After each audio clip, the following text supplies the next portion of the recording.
Looking upward, I surveyed the ceiling of my prison. It was some 30 or 40 feet overhead and constructed much as the side walls. In one of the panels, a very singular figure riveted my whole attention. It was the painted figure of Time, as he is commonly represented, save that, in lieu of a scythe, he held what, at a casual glance, I supposed to be the pictured image of a huge pendulum, such as we see on antique clocks.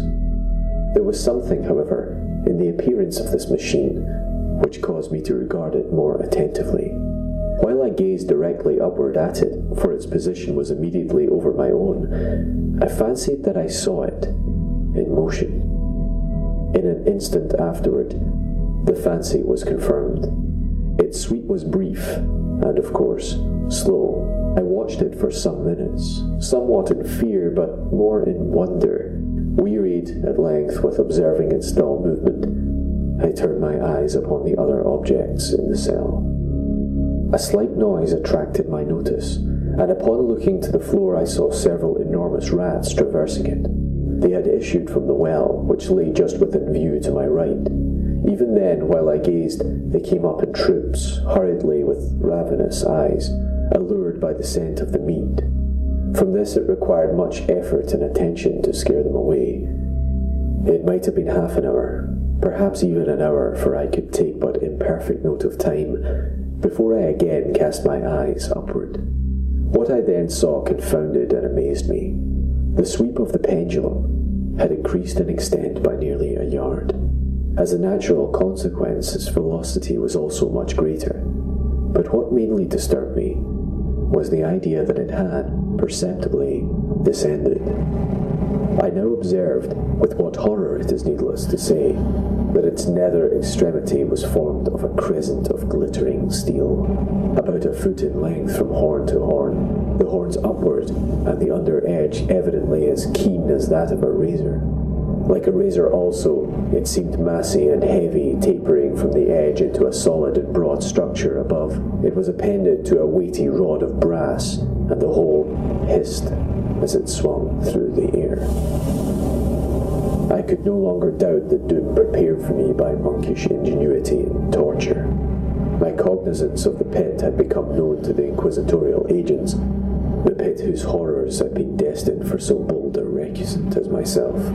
The pit, typical of hell and regarded by rumour as the ultima thule of all their punishments. The plunge into this pit I had avoided by the merest of accidents, and I knew that surprise, or entrapment into torture, formed an important portion of all the grotesquerie of these dungeon deaths. Having failed to fall, it was no part of the demon plan to hurl me into the abyss, and thus, there being no alternative, a different and milder destruction awaited me. Milder. I half smiled in my agony as I thought of the application of such a term. What boots it to tell of the long, long hours of horror more than mortal, during which I had counted the rushing vibrations of the steel, inch by inch, line by line, with a descent only appreciable at intervals that seemed ages. Down and still down it came. Days passed. It might have been that many days passed, ere it swept so closely over me as to fan me with its acid breath. The odour of the sharp steel forced itself into my nostrils. I prayed. I wearied heaven with my prayer for its more speedy descent. I grew frantically mad, and struggled to force myself upward against the sweep of the fearful scimitar, and then I fell suddenly calm, and lay smiling at the glittering death, as a child at some rare bauble. There was another interval of utter insensibility. It was brief, for, upon again lapsing into life, there had been no perceptible descent in the pendulum, but it might have been long, for I knew there were demons who took note of my swoon, and who could have arrested the vibration at pleasure. Upon my discovery, too, I felt very, inexpressibly sick and weak, as if through long inanition. Even amid the agonies of that period, the human nature craved food. With painful effort, I outstretched my left arm as far as my bonds permitted, and took possession of the small remnant which had been spared me by the rats. As I put a portion of it within my lips, there rushed to my mind a half-formed thought of joy, of hope. Yet what business had I with hope? It was, as I say, a half-formed thought. Man had many such which were never completed. I felt that it was of joy, of hope, but I felt also that it had perished in its formation. In vain I struggled to perfect, to regain it. Long suffering had nearly annihilated all my ordinary powers of mind. I was an imbecile, an idiot.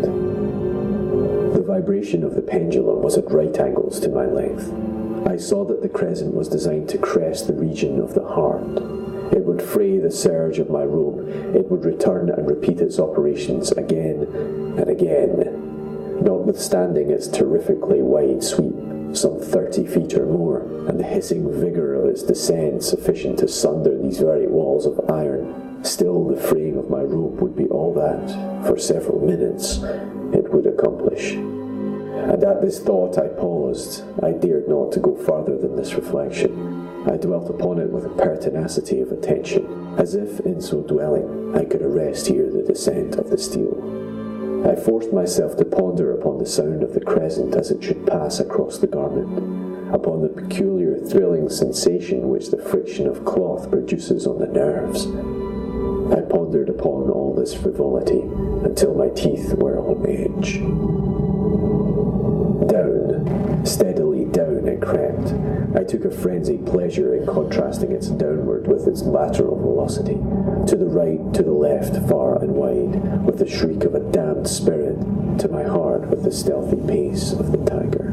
I alternately laughed and howled, as the one or the other idea grew predominant. Down, certainly, relentlessly down. It vibrated within 3 inches of my bosom. I struggled violently, furiously, to free my left arm. This was free from the elbow to the hand. I could reach the latter from the platter beside me to my mouth with great effort, but no further.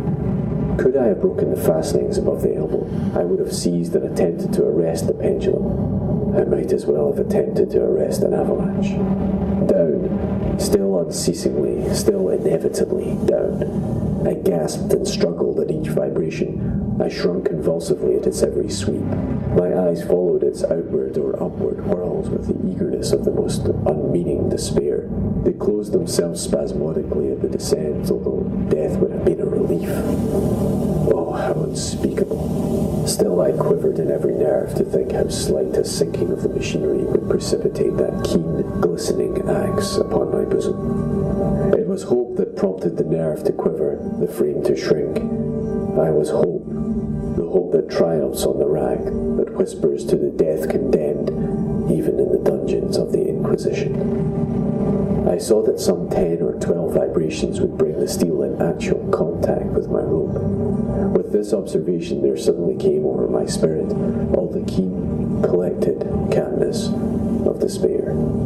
For the first time during many hours, or perhaps days, I thought, it now occurred to me that the bandage or surcingle which enveloped me was unique. I was tied by no separate cord. The first stroke of the razor-like crescent athwart any portion of the band would so detach it that it might be unwound from my person by means of my left hand. But how fearful, in that case, the proximity of the steel, the result of the slightest struggle, how deadly. Was it likely, moreover, that the minions of the torturer had not foreseen and provided for this possibility? Was it probable that the bandage crossed my bosom in the track of the pendulum? Dreading to find my fate, and, it seemed, my last hope frustrated, I so far elevated my head to obtain a distinct view of my breast. The surcingle enveloped my limbs and body close in all directions, save in the path of the destroying crescent. Scarcely had I dropped my hand back into its original position